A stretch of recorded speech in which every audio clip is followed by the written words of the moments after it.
มันมาแต่พุ่นไปน้องหาต้นไม้ใหญ่มองเส้นใหญ่มองเบอร์8เบอร์เก่านั่นแหละถ้าว่าถือปลานี่7-8 โล10ปลายโลก็ได้บ่ขาดดอกมองยังใหม่เป็นได้บ่มานเลยบ่ได้ยังมื้อหน้านี่สิบ่ยอมนอนจุดนี้แหละมื้อหน้านี่สัญญาณดีโพดสัญญาณดีโพดสิไปย้ายบอล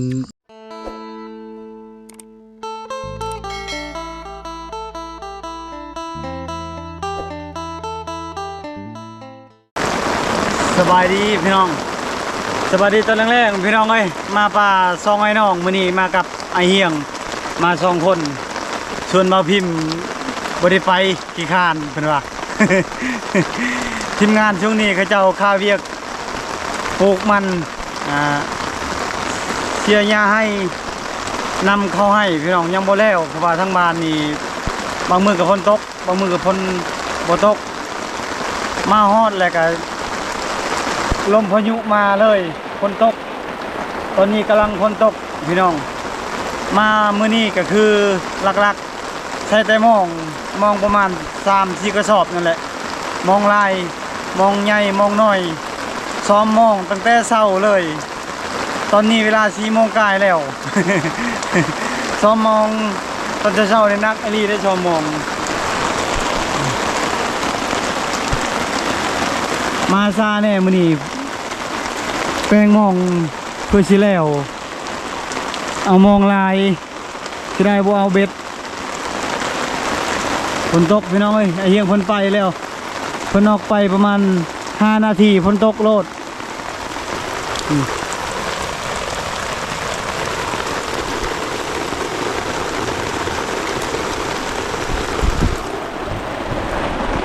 โอ้ยจักใช้ใดจักบ่อพี่น้องเอ้ยลมพายุแล้วว่าสิใส่หม้องใส่บ่ได้แล้วให้พ้นเช้าตกก่อนเราใส่หม้อง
อันตรายรีบฝนตกแบบนี้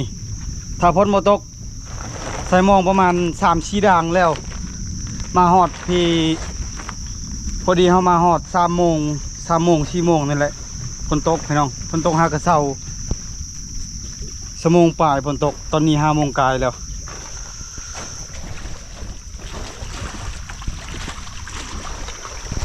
อาศัยไอเฮียงเลยเพิ่นไปรัดนกรัดกระหอกตัวแรงๆส่วนเฮานี่มืออื่นเลยพี่น้องเอ้ย เอามองเส้นใหญ่เส้นน้อยมองไอเฮียงแล้วก็มองค่อยนี่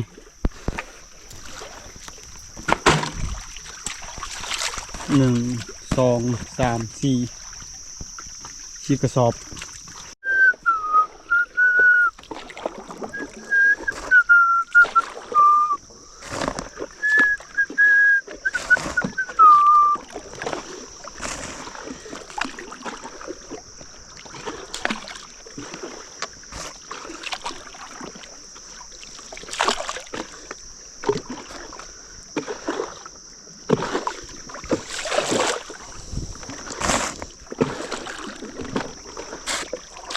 มันมาแต่พุ่นไปท้อง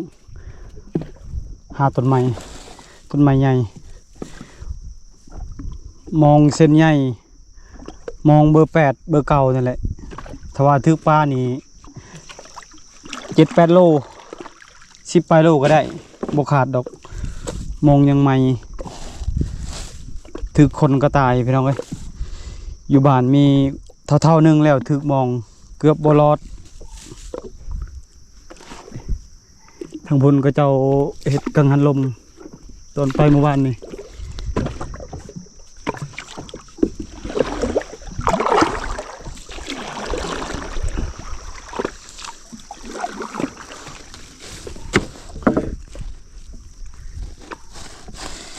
ใส่หมองก็เคยใส่อยู่ในผ่านใส่หมอง2019 2020ได้ลายลีป่าน้ำมันก็บ่แพงนะน้ำมันเหอะตอนนั้นลิตรหนึ่ง10,000 กีบปลาก็บ่แพงอีกโล8,000โล9,000 10,000แต่ขายปลาแต่ละมือพอได้กุ้มอยู่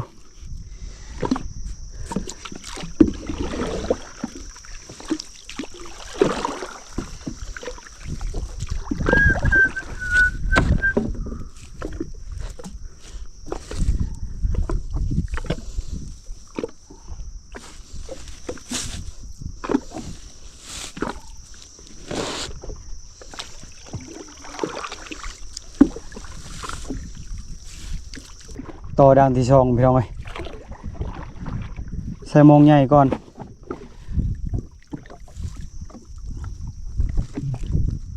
ใส่มองใหญ่หมดแล้วก็สิใส่มองน้อย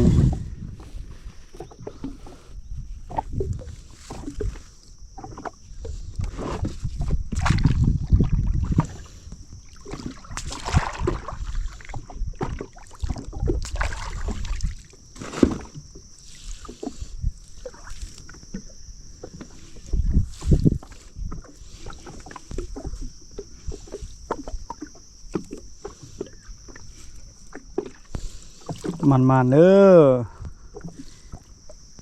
ได้ปลาครึ่ง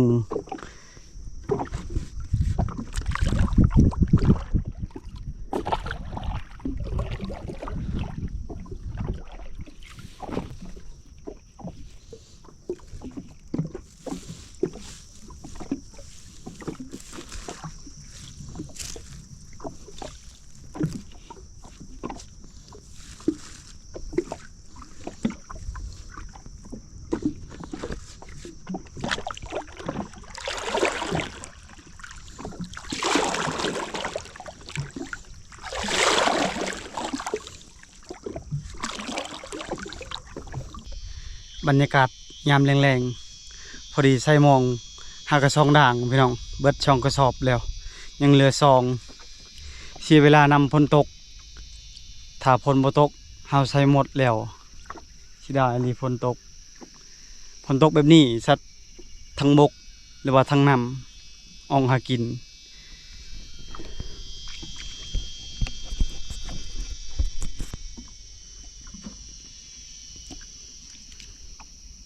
มาแต่พุ่นพี่น้องใส่มาแต่พุ่นฮอดพีเลยใส่มองใหญ่ก่อน ประมาณ7 โมง 8 โมงตอนแรงๆจังหน่อยเพื่อสิหมด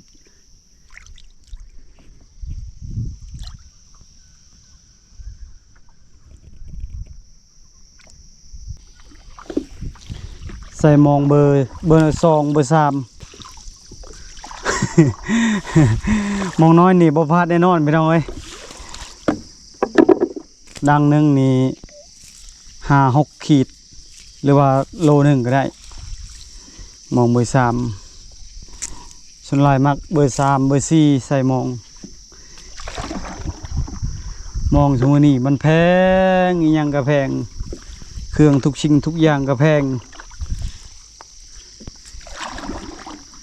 อยากได้มองเด้อยากได้มองประมาณ3-4ด่างนี่มองมันมองปีกายมองเก่าแน่มองใหม่แน่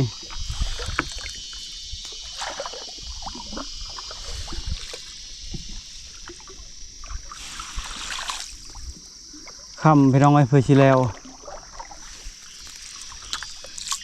เจ็บหัวเข่าเจ็บแขน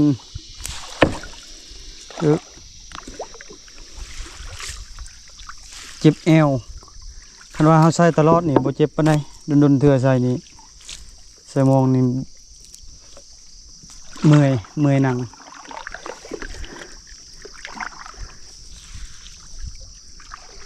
ค่อยว่าสิเอาเบ็ดไปได้บัดจักมาได้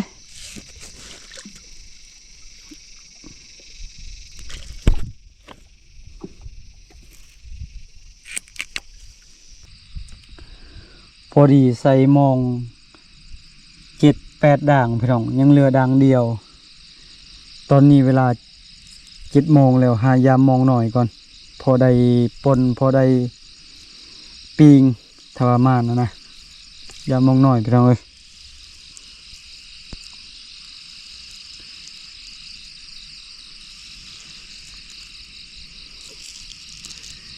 7 โมงแล้วยามมองก่อน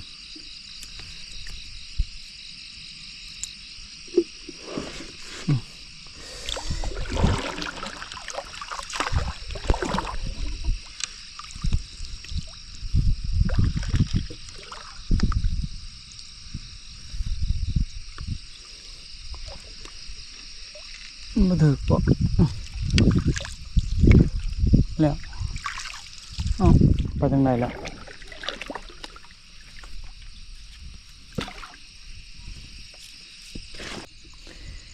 มาแล้วมันประจังตัวเดียวโอ้เกือบหลุดหยุด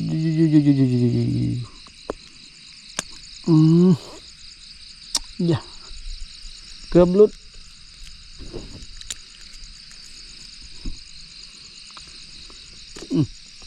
ได้ตัวเดียวแล้วบ่อยากถึกพี่น้องขนาดมองหน่อยยังไม่อยากถึกนำคุณขนาดสิได้บ่เอาเวทได้เวทนี่คือสิได้กินปรากฏว้าวแล้วนะว่าสิเอาเมื่อยน้ำซอมมองแปลงมองเพื่อสิแล้วมาแล้วแต้มที่2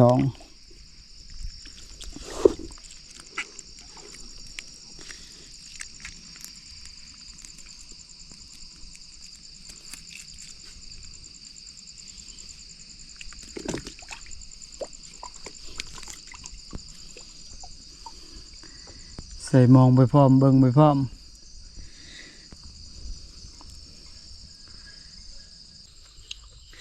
เป็นได้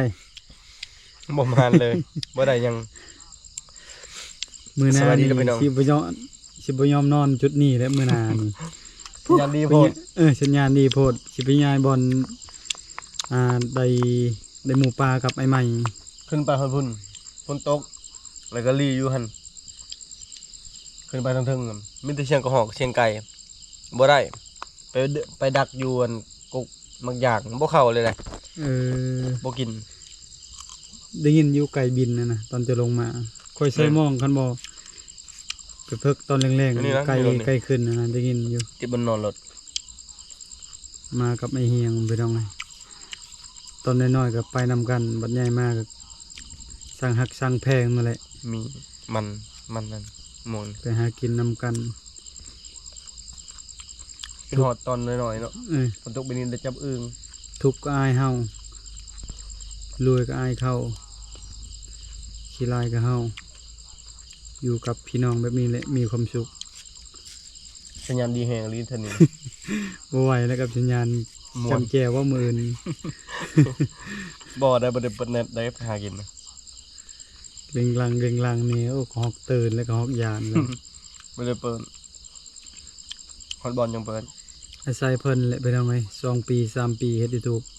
คันบ่นี่ในพันเดือนบ่เป็นเฮ็ดแล้วก็บ่เก่งด้านนี้มักอยู่หากินแบบใส่เบ็ดใส่หม่องเฮ็ดแฮวเฮ็ดหยังแต่ว่าบ่สู้เฮ็ด YouTube บ่เป็นยอมรับว่าบ่เป็นเดี๋ยวนี้บ่ค่อยมีใครเห็นแฮวเนาะแม่นเขาเจ้าค่าน้ำมันนั่นแหละปกติเขาบ่ซื้อมันนี่ชลายหาอยู่หากินเฮ็ดแฮวเฮ็ดหยังอยู่ป่าอยู่ดงเดี๋ยวนี้ไผก็เบียกหลายคนลาวเฮาไผก็ปลูกไม้เบกปีนี้เนาะแม่นบ่คือพี่น้องฝั่งไทยเลยพี่น้องฝั่งไทยนี่เฮ็ดคนละอย่างบางคนก็ปลูกยางพาราปลูกมันเฮ็ดบ่คือกันนะพี่น้องฝั่งไทยฝั่งลาวนี่ที่นี่ก็จะสามัคคีนะยังเฮ็ดนำกันคนลาวเฮานี่ยันหมู่ลื่นยันหมู่ใด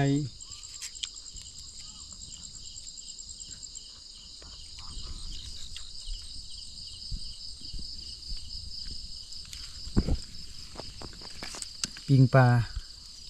ไอเฮียงเพิ่นปิงปลาตำแจวก่อนพอดีแล้วพูละโตไผเบิดก่อนนี่แล้วรถบ่ให้กินไผบ่อิ่มพูละโตพี่น้อง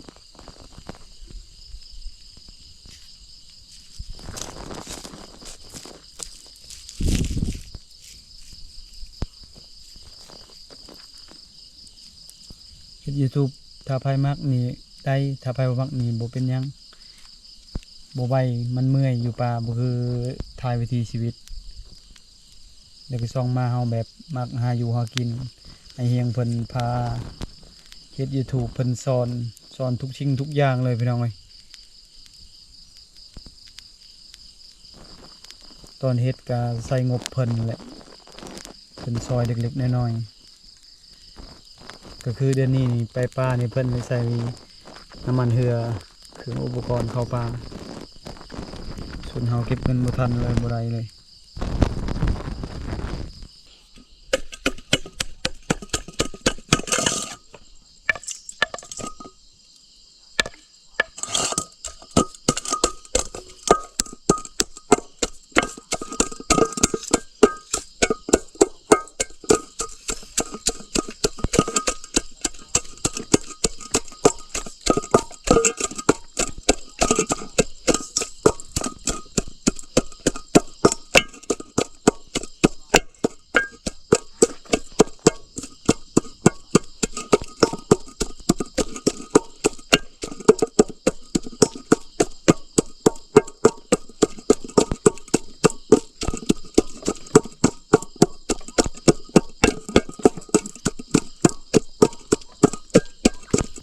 มาพี่น้องปั่นกินข้าวแรงข้าวเที่ยง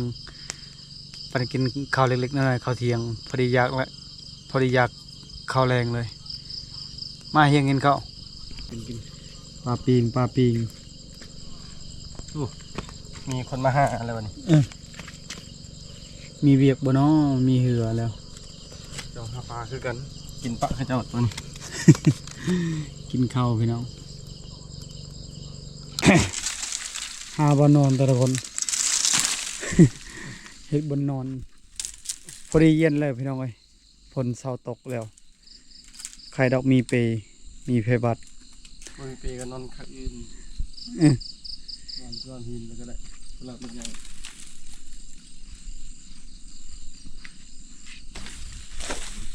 เดือนแจงบ่ได้ไปการเดือน